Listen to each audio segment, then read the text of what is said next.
शांति। 29 जून 2024 के ईश्वरीय महावाक्य। पहले सुनते हैं आज की मुरली से होमवर्क। बाबा ने कहा, अपार सुखों की दुनिया में चलने के लिए संगम पर खड़ा होना है। साक्षी हो सब कुछ देखते हुए बुद्धि योग नई दुनिया में लगाना है। बुद्धि में रहे अभी हम वापस घर लौट रहे हैं। शरीर सहित जो कुछ भी देखने में आता है यह सब विनाश होना है। तुम आत्माओं को अब घर लौटना है, इसलिए पुरानी दुनिया को भूल जाओ। सभी को सुनाओ कि बेहद का बाप बेहद का वर्षा देने आया है। अब हद के वर्षे का समय पूरा हुआ, अर्थात भक्ति पूरी हुई। बाप आया है तुम्हें रावण 5 विकारों की जेल से छुड़ाने। यह पुरुषोत्तम संगम युग है।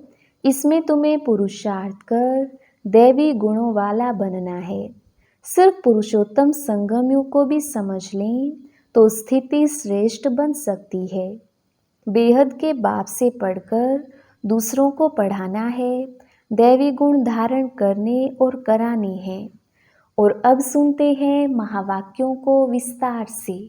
मुरली का सार। मीठे बच्चे, शरीर सहित जो कुछ भी देखने में आता है यह सब विनाश होना है। तुम आत्माओं को अब घर लौटना है, इसलिए पुरानी दुनिया को भूल जाओ। प्रश्न, तुम बच्चे किन शब्दों में सभी को बाप का मैसेज सुना सकते हो? उत्तर, सभी को सुनाओ कि बेहद का बाप बेहद का वर्षा देने आया है। अब हद के वर्षे का समय पूरा हुआ, अर्थात भक्ति पूरी हुई। अब रावण राज्य समाप्त होता है। बाप आया है तुम्हें रावण 5 विकारों की जेल से छुड़ाने। यह पुरुषोत्तम संगम युग है। इसमें तुम्हें पुरुषार्थ कर दैवी गुणों वाला बनना है। सिर्फ पुरुषोत्तम संगम युग को भी समझ लें तो स्थिति श्रेष्ठ बन सकती है। ओम शांति। अब रूहानी बच्चे क्या कर रहे हैं? अव्यभिचारी याद में बैठे हैं। एक होती है अव्यभिचारी याद, दूसरी होती है व्यभिचारी याद। अव्यभिचारी याद अथवा अव्यभिचारी भक्ति जब पहले शुरू होती है तो सब शिव की पूजा करती हैं। ऊंचते ऊंच भगवान वही है। वह बाप भी है, फिर शिक्षक भी है। पढ़ाते हैं। क्या पढ़ाते हैं? मनुष्य से देवता बनाते हैं। देवता से मनुष्य बनने में तुम 84 जन्म लगते हैं और मनुष्य से देवता बनने में 1 सेकंड लगता है। यह तो बच्चे जानते हैं। हम बाप की याद में बैठे हैं। वह हमारा टीचर भी है, सतगुरु भी है। योग सिखाते हैं कि एक की याद में रहो। वह खुद कहते हैं, हे आत्माओं, हे बच्चे, देह के सब संबंध छोड़ो, अब वापिस जाना है। यह पुरानी दुनिया बदल रही है, अभी यहाँ रहना नहीं है। पुरानी दुनिया के विनाश लिए ही यह बारूद आदि बनाए हुए हैं। नेचुरल क्लैमिटीज भी मदद करती है। विनाश तो होना है ज़रूर। तुम पुरुषोत्तम संगम युग पर हो, यह आत्मा जानती है।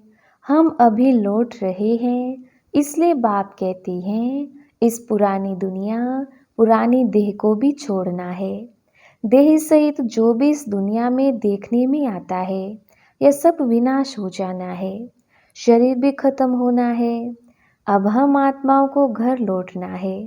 लौटने बगैर नई दुनिया में आ नहीं सकेंगे। अब तुम पुरुषोत्तम बनने का पुरुषार्थ कर रहे हो। पुरुषोत्तम है यह देवताएं। सबसे ऊंचते ऊंच है निराकार बाप। फिर मनुष्य सृष्टि में आओ तो इसमें है ऊंच देवता। वह भी मनुष्य है परंतु दैवी गुणों वाले। फिर वही आसुरी गुणों वाले बनते हैं। अब फिर आसुरी गुणों से दैवी गुणों में जाना पड़े, सतयुग में जाना पड़े। किसको? तुम बच्चों को। तुम बच्चे पढ़ रहे हो, औरों को भी पढ़ाते हो। सिर्फ बाप का ही मैसेज देना है। बेहद का बाप बेहद का वर्षा देने आए हैं। अब हद का वर्षा पूरा होता है। बाप ने समझाया है 5 विकारों रूपी रावण की जेल में सब मनुष्य हैं, सब दुखी उठाते हैं, सूखी रोटी मिलती है। बाप आकर के सबको रावण की जेल से छुड़ाए सदा सुखी बनाते हैं। बाप के सिवाय मनुष्य को देवता कोई बना ना सके। तुम यहाँ बैठे हो मनुष्य से देवता बनने के लिए। अभी है कलयुग, बहुत धर्म हो गए हैं। तुम बच्चों को रचता और रचना का परिचय खुद बाप बैठ देते हैं। तुम सिर्फ ईश्वर परमात्मा कहते थे। तुमको यह पता नहीं था कि वह बाप भी है, टीचर भी है, गुरु भी है। उनको कहा जाता है सतगुरु, अकाल मूर्त भी कहा जाता है। तुमको आत्मा और जीव कहा जाता है। वह अकाल मूर्त इस शरीर रूपी तख्त पर बैठे हैं। वह जन्म नहीं लेते हैं। तो वह अकाल मूर्त बाप बच्चों को समझाते हैं, मेरा अपना रथ नहीं है, मैं तुम बच्चों को पावन कैसे बनाऊं? मुझे तो रथ चाहिए ना। अकाल मूर्त को भी तख्त तो चाहिए। अकाल तख्त मनुष्य का होता है और कोई का नहीं होता है। तुम हरेक को तख्त चाहिए। अकाल मूर्त आत्मा यहाँ विराजमान है। वह सभी का बाप है। उनको कहा जाता है महाकाल। वह पुनर्जन्म में नहीं आते हैं। तुम आत्माएं पुनर्जन्म में आती हो। मैं आता हूँ कल्प के संगम युगे। भक्ति को रात, ज्ञान को दिन कहा जाता है। यह पक्का याद करो। मुख्य है ही दो बातें, अलफ और बे, बाप और बादशाही। बाप आकर बादशाही देते हैं और बादशाही के लिए पढ़ाते हैं। इसलिए इसको पाठशाला भी कहा जाता है। भगवानुवाच, भगवान तो है निराकार, उनका भी पाठ होना चाहिए। वह है ऊंचते ऊंच भगवान, उनको सभी याद करते हैं। बाप कहते हैं ऐसा कोई मनुष्य नहीं होगा जो भक्ति मार्ग में याद ना करता हो। दिल से ही सब पुकारते हैं, हे भगवान, हे लिबरेटर, ओ गॉड फादर, क्योंकि वह है सभी आत्माओं का फादर। जरूर बेहद का ही सुख देंगे। हद का बाप हद का सुख देते हैं, कोई को पता नहीं। अब बाप आए हैं, कहते हैं बच्चों, और संग तोड़ मुझ एक बाप को याद करो। यह भी बाप ने बताया है। तुम देवी देवता नई दुनिया में रहते हो, वहाँ तो अपार सुख है। उन सुखों का अंत नहीं पाया जाता है। नए मकान में सदैव सुख होता है, बुद्धि पुराने में दुख होता है। तब तो बाप बच्चों के लिए नया मकान बनवाते हैं। बच्चों का बुद्धि योग नए मकान में चला जाता है। यह तो हुई हद की बात। अभी तो बेहद का बाप नई दुनिया बना रही है। पुरानी दुनिया में जो कुछ देखते हो वह कब्रिस्तान होना है। अभी परिस्तान स्थापन हो रहा है। तुम संगम युग पर हो, कलयुग की तरफ भी देख सकते हो, सतयुग की तरफ भी देख सकते हो। तुम संगम युग पर साक्षी हो, देखते हो। प्रदर्शनी में अथवा म्यूजियम में आते हैं तो वहाँ भी तुम संगम पर खड़ा कर दो। इस तरफ है कलयुग, उस तरफ है सतयुग। हम बीच में हैं। बाप नई दुनिया स्थापन करते हैं जहाँ पर बहुत थोड़े मनुष्य होते हैं और कोई भी धर्म वाला नहीं आता है। सिर्फ तुम ही पहले पहले आते हो। अभी तुम स्वर्ग में जाने का पुरुषार्थ कर रही हो। पावन बनने के लिए ही मुझे पुकारा है कि हे बाबा, हमको पावन बनाकर पावन दुनिया में ले चलो। ऐसे नहीं कहते कि शांति धाम में ले चलो। परम धाम को कहा जाता है स्वीट होम। अभी हमको घर जाना है, जिसको मुक्ति धाम कहा जाता है, जिसके लिए ही सन्यासी आदि शिक्षा देते हैं। वह सुखधाम का ज्ञान दे नहीं सकते। वह है निर्वृत्ति मार्ग मानने वाले। तुम बच्चों को समझाया गया है कौन कौन धर्म कब कब आते हैं। मनुष्य सृष्टि रूपी झाड़ में पहले पहले फाउंडेशन तुम्हारा है। बीज को कहा जाता है वृक्षपति। बाप कहते हैं मैं वृक्षपति ऊपर में निवास करता हूँ। जब झाड़ एकदम जर्जरीभूत हो जाता है तब मैं आता हूँ देवता धर्म स्थापन करने। बनेन ट्री का बड़ा वंडरफुल झाड़ है। बिगर फाउंडेशन बाकी सारा झाड़ खड़ा है। इस बेहद के झाड़ में भी आदि सनातन देवी देवता धर्म है नहीं, बाकी सब धर्म खड़े हैं। तुम मूल वतन निवासी थे, यहाँ पाठ बजाने आए हो। तुम बच्चे ऑलराउंड पाठ बजाने वाले हो, इसलिए 84 जन्म है मैक्सिमम, फिर मिनिमम एक जन्म। मनुष्य फिर कह देते 84 लाख जन्म, वह भी किसके होंगे यह भी समझ नहीं सकते।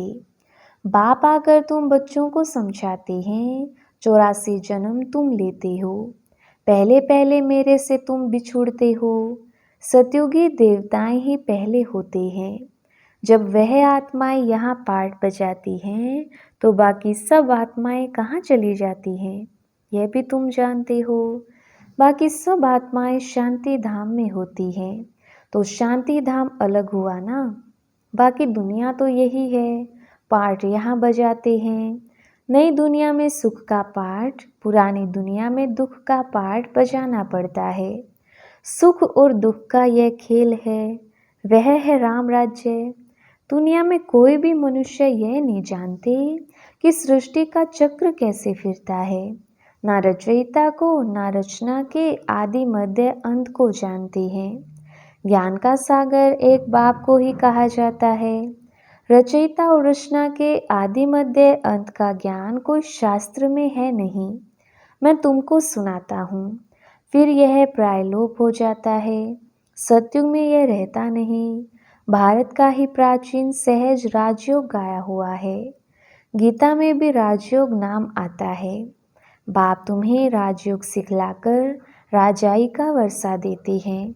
बाकी रचना से वर्षा मिल ना सके, वर्षा मिलता ही है रचता बाप से। हर एक मनुष्य क्रिएटर है, बच्चों को रचते हैं। वह है हद के ब्रह्मा, यह है ही बेहद के ब्रह्मा।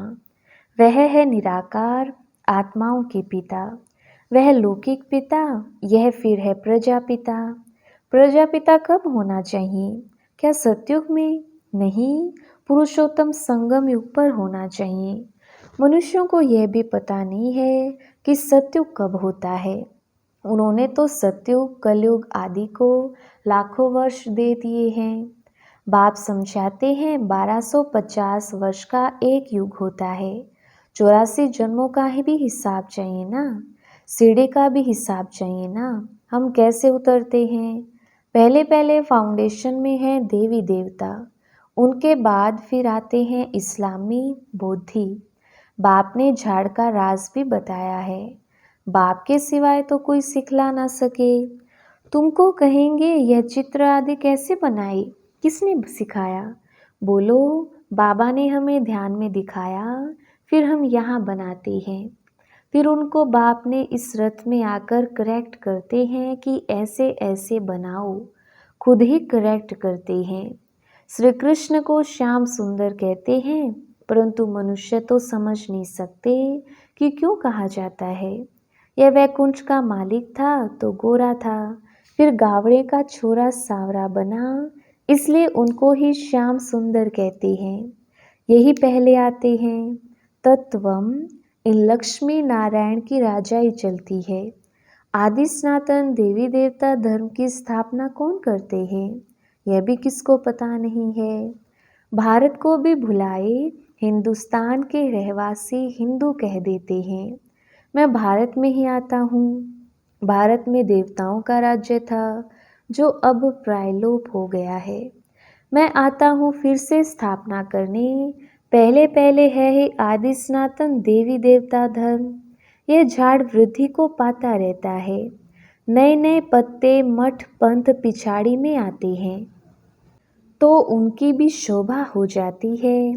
फिर अंत में जब सारा झाड़ जर्जरी भूत अवस्था को पाता है तब फिर मैं आता हूँ। यदा यदा ही आत्मा अपने को भी नहीं जानती तो बाप को भी नहीं जानती। अपने को भी गाली देते, बाप को और देवताओं को भी गाली देते रहते हैं। तमो प्रधान बेसमझ बन जाते हैं, तब मैं आता हूँ। पतित दुनिया में ही आना पड़े। तुम मनुष्यों को जयदान देते हो, अर्थात मनुष्य से देवता बनाते हो। सब दुखों से दूर कर देते हो, सो भी आधा कल्प के लिए। गायन भी है ना वंदे मातरम। कौन सी माताएं जिनकी वंदना करते हैं? तुम माताएं हो, सारी सृष्टि को बहिष्ट बनाती हो। भल पुरुष भी हैं, लेकिन मेजॉरिटी माताओं की है, इसलिए बाप माताओं की महिमा करते हैं। बाप आकर तुमको इतनी महिमा लायक बनाते हैं। अच्छा, मीठे मीठे सिकिलदे बच्चों प्रति माता पिता बाप दादा का याद प्यार और गुड मॉर्निंग। रूहानी बाप के रूहानी बच्चों को नमस्ते। हम रूहानी बच्चों की रूहानी बाप दादा को याद प्यार गुड मॉर्निंग और नमस्ते जी। धारणा के लिए मुख्य सार। पहला पॉइंट, अपार सुखों की दुनिया में चलने के लिए संगम पर खड़ा होना है। साक्षी हो सब कुछ देखते हुए बुद्धि योग नई दुनिया में लगाना है। बुद्धि में रहे अभी हम वापस घर लौट रहे हैं। दूसरा पॉइंट, सभी को जयदान देना है। मनुष्य से देवता बनाने की सेवा करनी है। बेहद के बाप से पढ़कर दूसरों को पढ़ाना है। दैवी गुण धारण करने और कराने हैं। वरदान, सदा श्रेष्ठ समय प्रमाण श्रेष्ठ कर्म करते वाह वाह के गीत गाने वाले भाग्यवान आत्मा भव। विस्तार, इस श्रेष्ठ समय पर सदा श्रेष्ठ कर्म करते वाह वाह के गीत मन से गाते रहो। वाह मेरा श्रेष्ठ कर्म या वाह श्रेष्ठ कर्म सिखलाने वाले बाबा। तो सदा वाह वाह के गीत गाओ। कभी गलती से भी दुख का नज़ारा देखते भी हाय शब्द नहीं निकलना चाहिए। वाह ड्रामा वाह और वाह बाबा वाह। जो स्वप्न में भी नहीं था वह भाग्य घर बैठे मिल गया। इसी भाग्य के नशे में रहो। स्लोगन, मन बुद्धि को शक्तिशाली बना दो तो कोई भी हलचल में अचल अडोल रहेंगे। अच्छा, ओम शांति।